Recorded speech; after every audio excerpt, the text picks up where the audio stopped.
الحمد لله وكفى وسلام على عباده الذي اصطفى اما بعد. تو آج سے ہم یہ شروع کرنے جا رہے ہیں آپ کی تمرین النحو. یہ کتاب ہے آپ کی تمرین النحو.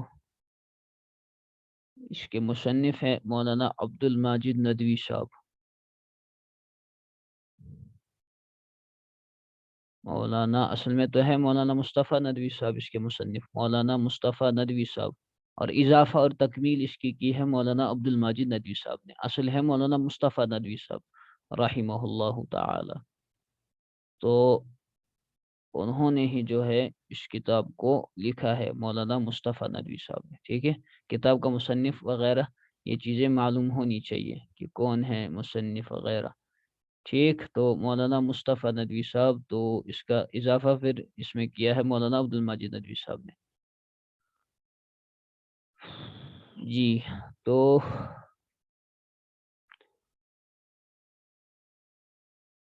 یہ جدید طرز پر نحو کی ایک مشقی کتاب. ٹھیک ہے، ہر علم شروع کرنے سے پہلے آپ کو اس کے مبادیات وغیرہ معلوم ہونی چاہیے کہ یہ علم ہے کیا. صرف جب ہم نے شروع کی تھی غالباً، تو اس وقت بھی ہم نے بتایا تھا کہ اس صرف کے سیکھنے کیا فائدہ ہے، کہ افعال سے یہ بحث کرتا ہے زیادہ تر جو ہے صرف، اور ایک کلمے سے دوسرے کلمے میں کیسے تبدیل ہوتا ہے وغیرہ. پھر علم صرف کو انہوں نے بیان کیا تھا وغیرہ. اور اسی طریقے سے جو ہے اس نحو میں بھی یہی چیزیں ہیں. تو نحو میں یہی چیزیں ہوتی ہیں جیسا کہ کچھ حضرات نے آپ میں سے بتایا کہ جو ہے کلمات کو آپس میں جوڑنے کا طریقہ، اور کلمات کے اخیر میں مثلا میں مثال دوں. ہم پڑھتے ہیں یہ کیا ہو گیا، لا الہ الا اللہ محمد الرسول اللہ. تو دیکھیے یہاں پر ہم نے اللہ کے نبی صلی اللہ علیہ وسلم کے پیارے نام کو جو ہے محمدن سے تعبیر کیا. ٹھیک ہے، تو دال پہ آپ دیکھ رہے ہیں پیش ہے. ٹھیک، محمدن. ہم پڑھتے ہیں اللہم صلی علی محمد، سیم لفظ محمد، لیکن دال پر دو زیر آ رہی ہے. اشہد ان محمدن، ان محمدن. تو ایک ہی لفظ ہے محمد، یہ کبھی محمدن ہو رہا ہے، اور کبھی محمدن ہو رہا ہے، اور کبھی محمدن ہو رہا ہے. تو یہ دن کس وقت ہوگا، دن کس وقت ہوگا، اور دن کس وقت ہوگا، یہ چیزیں ہم سیکھیں گے علم نحو میں. یہ علم نحو ہمیں بتائے گا کہ یہ کلمات کے آخری حرف پر یہ حرکت جو آتی ہے جس کا نام یہ اعراب رکھتے ہیں. اعراب ایک ہوتی ہے حرکت، کیا ہوتی ہے حرکت، اور دوسرا ہوتا ہے اعراب. حرکت تو کہتے ہیں کہ حرکت ہر ایک یہ ہوتی ہے حرکت. کاف پر مثلا کسرہ ہے یہ لفظ، تو کاف پر زبر ہے، سین پر زبر ہے، را پر زبر ہے، تینوں حرکتیں ہیں، ہے نا. اعراب کہتے ہیں جو آخری لفظ یا آخری حرف کی حرکت ہوتی ہے، آخری حرف کی حرکت کو اعراب کہتے ہیں. ٹھیک ہے، تو یہ سارا ہم معلوم کر سکتے ہیں نحو کے ذریعے سے. اسی طرح ایک کلمے کو کیسے دوسرے کلمے کے ساتھ جوڑنا ہے، اس میں کیسی حرکت ہم استعمال کریں گے وغیرہ، یہ ساری چیزیں اصل میں اعراب. بس زیادہ تر جو نحو جس سے ڈیل کرتا ہے وہ وہی ہے اعراب. کلمات کا اعراب کس طرح ہوگا، کہ پیش کس پر ہم استعمال کریں گے ضمہ، اسی طرح فتحہ کس پر استعمال کریں گے، اور جو ہے آپ کا کسرہ کس پر ہم استعمال کریں گے. شاید آپ نے پڑھا ہے اس میں مرفوع، منصوب اور مجرور، یہ پڑھا نا ہم نے شاید صرف میں. وہی مرفوع کون ہوگا، منصوب کون ہوگا، مجرور کون ہوگا. اسی طریقے سے مجزوم جزم کس پر ہوگی، جزم والا کون سا یہ جو ہے فعل ہوگا وغیرہ. اور اسم کے ساتھ کیا حرکتیں خاص ہیں، اور فعل کے ساتھ کیا حرکتیں خاص ہیں، اور ہمارے حروف جو ہیں وہ کیا آئیں گے؟ چونکہ ہمارے پاس کلمے کی تین ہی قسمیں ہیں، یا تو اسم ہے، یا تو فعل ہے، یا تو حرف ہے۔ تو ان تینوں کی جو ہے یہ حرکات وغیرہ یہ ہم معلوم کرتے ہیں علم نحو میں، ٹھیک ہے۔ امام شافعی رحمۃ اللہ علیہ کہتے ہیں کہ ضروری سمجھتے ہیں کہ اپنے طالب علموں کے لیے، حالانکہ وہ مکی ہوا کرتے تھے، عرب ہوا کرتے تھے، لیکن ضروری سمجھتے تھے کہ طالب علم جو ہے نحو کو حاصل کرے۔ امام شافعی رحمہ اللہ کا قول ہے کہ میں جو ہے اپنے شاگردوں کے لیے، اپنے یہ شاگرد ہیں ان کے لیے ضروری سمجھتا ہوں کہ یہ علم نحو کو حاصل کرے، مبادا اگر یہ عبارت کو غلط پڑھیں گے، حدیث رسول صلی اللہ علیہ وسلم کو غلط پڑھیں گے، تو یہ حدیث کی اس وعید میں جو ہے شامل ہو جائیں گے، داخل ہو جائیں گے، جس میں اللہ کے رسول علیہ الصلاۃ والسلام ارشاد فرماتے ہیں من کذب علی متعمدا فلیتبوأ مقعدہ من النار، جس نے جان بوجھ کر مجھ پہ جو ہے جھوٹ بولا، جھوٹ بات باندھی، وہ اپنا ٹھکانہ جہنم میں بنا لے۔ کیونکہ ملا علامہ عینی رحمۃ اللہ علیہ، بدر الدین عینی رحمۃ اللہ علیہ نے اپنی شرح بخاری میں بھی یہ بات لکھی ہے کہ جس طریقے سے جان بوجھ کر حدیث گھڑنا یہ گناہ کی بات ہے، اسی طرح حدیث کی حرکات کو بھی غلط پڑھنا وہ بھی اس وعید میں شامل ہے، کیونکہ حدیث کی حرکات آپ نے غلط پڑھ دی اور اس سے مطلب بدل گیا، یا مطلب نہ بدلے لیکن پھر بھی آپ جو ہے رسول اللہ صلی اللہ علیہ وسلم کی بات کو بدل رہے ہیں، تو یہ بھی جو ہے اس حدیث کی وعید میں یہ شامل ہے۔ تو بہت احتیاط کی ضرورت ہے، خصوصاً قرآن شریف اور احادیث کے معاملے میں۔ ہم تو آج کیا کہتے ہیں جری ہو گئے ہیں، ایسی ہی معمولی جو ہے علم حاصل ہو جاتا ہے، اور جو ہے کچھ چند حدیثیں یاد کر لیتے ہیں، اور وہ بھی الفاظ تک اس کے صحیح طور پر نہیں پڑھ پاتے، اور بنے بیٹھے ہیں علامہ زمان۔ آپ کی سمجھ میں آئی بات؟ تو یہ ہے نحو میں ہمارے پاس کچھ بنیادی کتابیں ہیں جو باقی کتابوں کے لیے جو ہے ابتدا بنی، اور امام ہیں اپنے اپنے نحو کے، سیبویہ جیسے امام ہیں، خلیل ہے وغیرہ وغیرہ، یہ ساری الکتاب ہے سیبویہ کی الکتاب۔ جب ہم نحو میں کہتے ہیں الکتاب تو اسے مراد ہوتی ہے سیبویہ کی الکتاب۔ یہ سیبویہ نحو کے عالم ہیں، 180 ہجری میں ان کی وفات ہوئی ہے۔ سیبویہ لکھ دیتا ہوں میں، یہ ضروری ہیں یہ باتیں نحو کے بارے میں۔ سیبویہ ایسے لکھتے ہیں، سین یا با وا،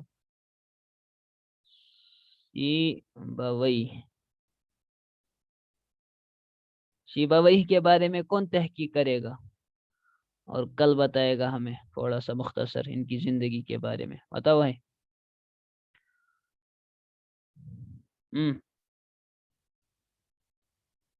2 participants raised their hands، ٹھیک ہے دونوں کر لیں، کیا حرج۔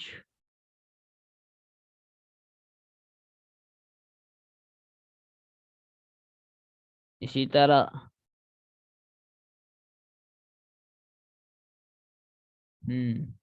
چلیے ٹھیک ہے، اتنا کافی ہے اس میں۔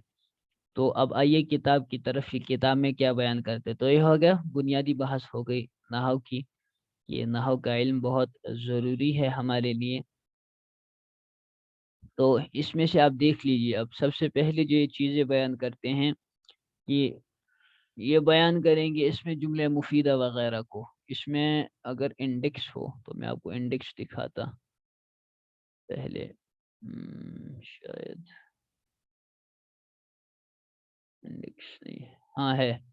تو اس کتاب میں ہمارے کل جو ہے آپ دیکھ لیجئے تقریباً 28 اسباق ہیں، ٹھیک ہے، 28 اسباق، 28 لیسنز۔ تو یہ 2 مہینے کا کام ہے، 2 مہینوں میں تقریباً انشاءاللہ یہ ہو جائے گا۔ جملہ مفیدہ ہے، پھر اجزاء جملہ ہے، فعل کی قسمیں ہیں، وہ تو آپ پڑھ چکے ہیں، لہذا اس کو زیادہ کرنے کی ضرورت نہیں ہے۔ جو فعل کی قسمیں ہیں، فعل ماضی، فعل مضارع ہے، فعل امر ہے۔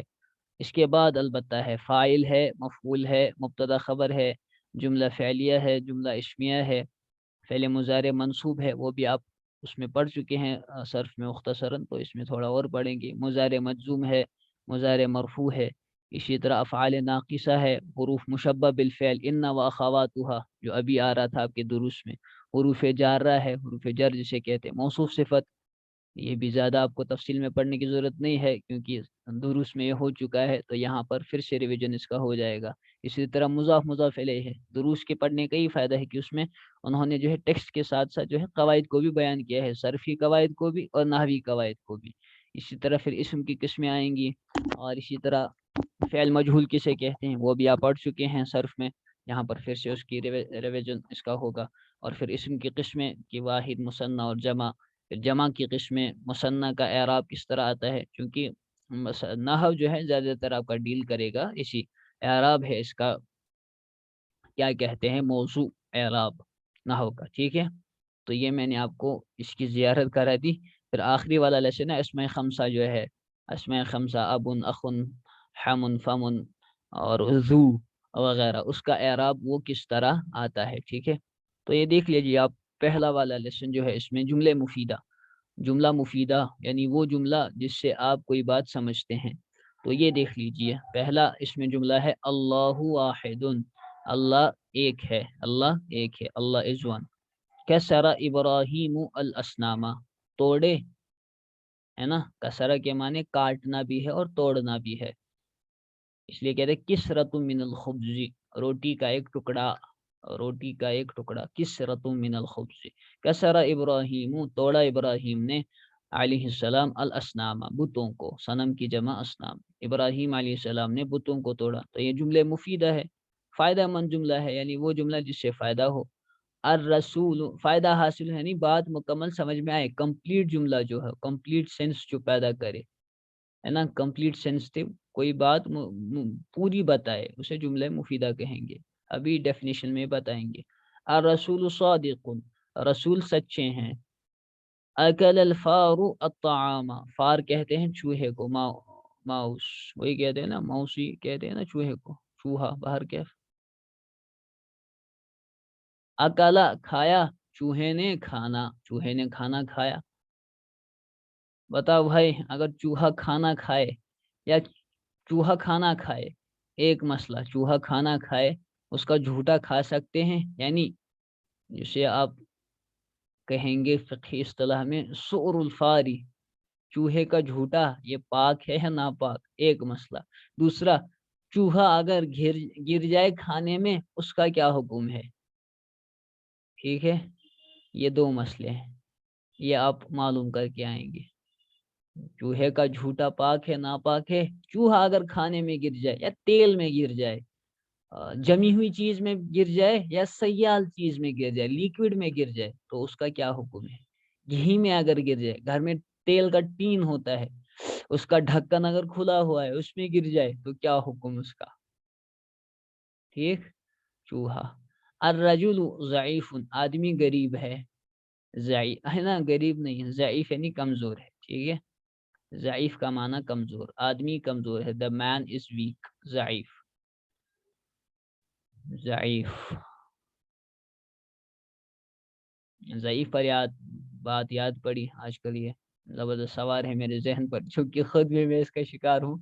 تو المؤمن القوی خیر و احب الی اللہ من المؤمن الضعیف وکلاہما علی الخیر، حدیث شریف میں آتا ہے قوی مومن جسم کے اعتبار سے جو قوی ہو، چونکہ یہاں پر قید لگائی ہے، المؤمن القوی، مومن جو قوی ہو جسمانی اعتبار سے، وہ خیر ہے، یعنی بہتر ہے اور زیادہ پسندیدہ ہے اللہ کو مومن ضعیف سے، ضعیف مومن سے، وکلاہما علی الخیر، اور دونوں خیر پر ہے، لیکن قوی مومن اللہ کو زیادہ پسند ہے، کیونکہ اس کے پاس قوت ہے۔ ایک تو توکل بھی ہونا چاہیے، اللہ پر بھروسہ، لیکن اللہ کا حکم ہے نا، وَأَعِدُّوا لَهُم مَا اسْتَطَعْتُم مِّن قُوَّةٍ، ان کے خلاف جمع کرو قوت، جتنی تمہاری استعداد ہو، جتنی تمہاری طاقت ہو، تو قوت کو جمع کرنا، چاہے وہ کوئی سی بھی قوت ہو۔ آگے پھر فرمایا وَمِن رِبَاطِ الْخَيْلِ تُرْهِبُونَ بِهِ عَدُوَّ اللَّهِ وَعَدُوَّكُمْ، گھوڑے تم جمع کرو وغیرہ، تو یہاں سے بھی قوت، جسمانی فزیکل قوت بھی اور میٹیریل قوت بھی، وہ تم جمع کرو دشمن کے خلاف، کہ دشمن تمہارے طرف جو ہے آنکھ اٹھا کر نہ دیکھے، تو مسلمانوں کو چاہیے کہ اپنی قوت کو جمع کرے. تو جم وغیرہ جو آپ میں سے کرتے اس کی یہی نیت ہو. ضرب الرجل ولدہ، آدمی نے اپنے لڑکے کو مارا. الولد نائم، لڑکا سویا ہوا ہے، نائم کے معنی سویا ہوا.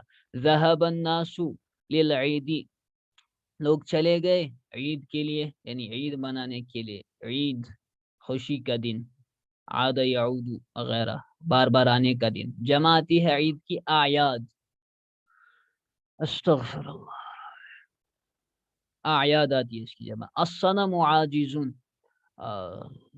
بت عاجز ہے، بت لاچار ہے، بت بے بس ہے. عاجز بے بس، بے بس. اور کیا ہے؟ اللہ کے علاوہ یہ سارے یہ جو ہے بے بس ہے. مخلوق بھی، انسان بھی کیا کر سکتا ہے؟ ہمیں آج سب سے امیدیں ہیں، اللہ سے نا امیدی ہے. نعوذ باللہ من ذالک. بتوں سے تجھ کو امید، خدا سے نا امیدی، مجھے بتا تو کافری اور کیا ہے. اللہ کے بندے ہم ہیں ہی نہیں حقیقتاً. اگر اللہ کے بندے ہوتے تو نا امیدی نہیں ہوتی. نا امید جتنے بھی حالت، کتنے بھی حالتیں خراب ہو جائیں، حالات احوال آ جائیں، ہمیں نا امید نہیں ہونا ہے. اللہ کی رحمت سے با امید رہنا ہے.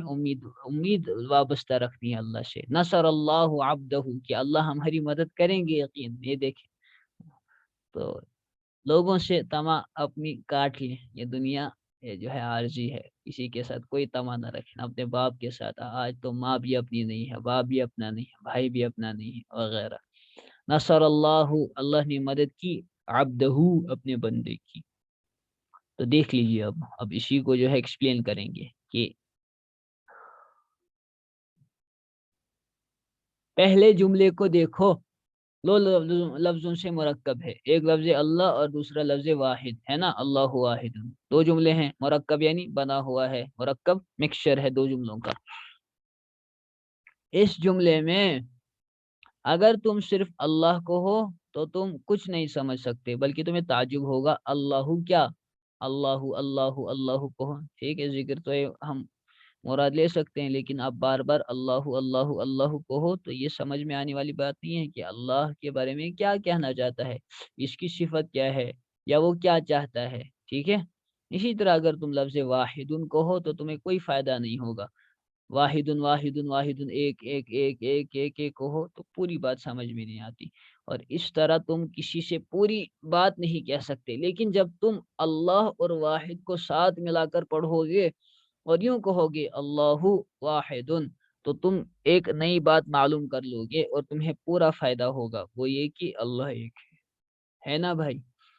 اسی طرح مثال نمبر 6 کو دیکھو. 6 ہے 1 2 3 4 5 الرسول صادق. مثال نمبر 6 یا مثال نمبر 2 2 ہونا چاہیے یہاں پر. ہاں مثال نمبر 2، ان کو 6 ہو گئے ہے.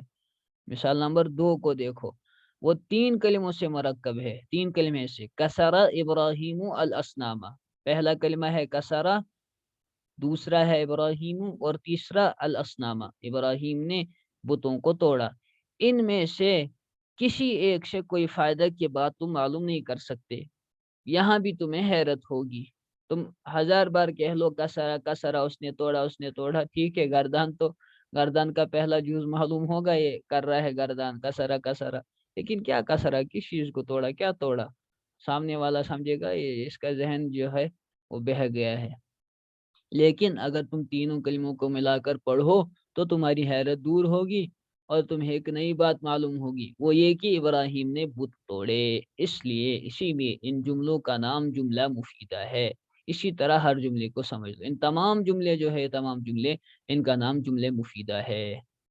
جملہ مفیدہ، جو فائدہ دینے والا جملہ ہے، جس سے کوئی بات مکمل سمجھ میں آئے، کمپلیٹ سینس جو پیدا کرتے ہیں، تو جملہ مفیدہ، جملہ مفیدہ، جملتن مفیدتن. عربی میں اس کو کہیں گے اس طریقے سے، جملتن مفیدتن. جملہ کہتے ہیں سینٹینس کو عربی میں، اور مفیدتن فائدہ دینے والا، جس سے بات سمجھ میں آئے. جملتن مفیدتن، هذه جملتن مفیدتن. انگلش میں کیا کہیں گے اس کے لیے؟ ان باتوں سے تم نے سمجھ لیا ہوگا کہ ایک لفظ بات چیت کے لیے کافی نہیں.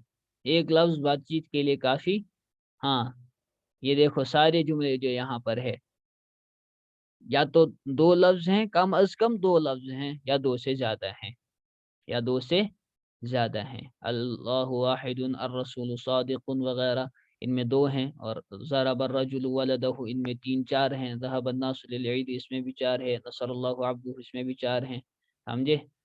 تو ان باتوں سے تم نے سمجھ لیا ہوگا کہ ایک لفظ بات چیت کے لیے کافی نہیں ہے، بلکہ دو لفظ یا اس سے زیادہ ہونے چاہیے، تاکہ سننے والا پوری بات سمجھ کر خاموش ہو جائے اور اسے کوئی نئی بات معلوم ہو۔ ٹھیک ہے؟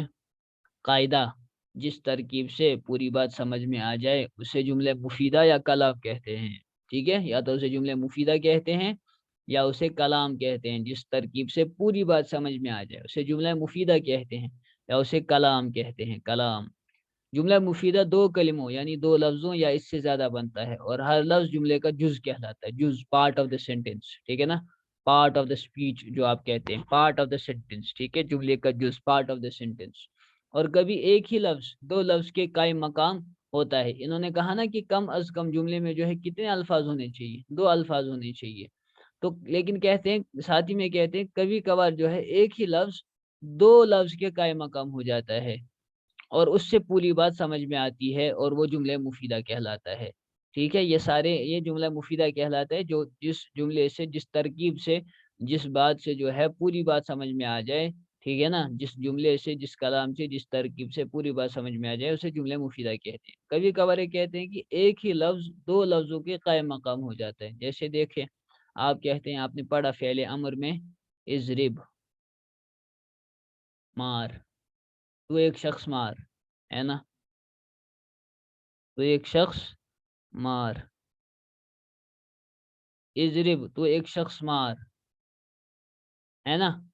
اضرب تو ایک شخص مار، تو یہ پوری بات سمجھ میں آئی، حالانکہ ایک ہی یہاں پر لفظ ہے۔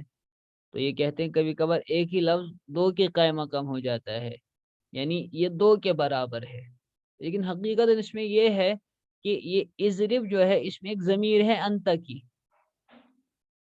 یعنی یہ اضرب کس سے کہہ رہا ہے؟ سامنے والے مرد سے کہہ رہا ہے نا؟ تو اصل میں ہے اضرب انت، کہ اے مرد تو مار۔ یہ بھی دراصل دو الفاظ ہیں یہاں پر، اب چونکہ یہ ضمیر اس میں ہوتی ہے۔ اسی طرح مثلا ضربا، فعل ماضی میں، اس ایک شخص نے مارا، تو یہ بھی مکمل ایک جملہ ہے اگر دیکھا جائے اس کو، اگر یہ فعل ہے تو اس میں جو ہوا کی ضمیر ہے وہی پھر سے ہوا ضربا، یہ بھی دراصل دو لفظ ہوتے ہیں، ٹھیک ہے نا؟ جو بظاہر ہمیں ایک لفظ معلوم ہوتا ہے نا، وہ بھی دراصل دو الفاظ ہوتے ہیں۔ پھر اسی کو یہ کہتے ہیں کہ کبھی کبھار ایک لفظ جو ہے دو الفاظ کے قائم مقام ہو جاتا ہے۔ قائم مقام ہونا، it stands for two, means two words, ٹھیک ہے؟ ایک ہی ورڈ کبھی کبھار اسٹینڈ ہوتا ہے دو ورڈز کے برابر، برابر آسان دون لفظ، تو وہ کہتے ہیں۔ تو یہ ہو گیا ختم۔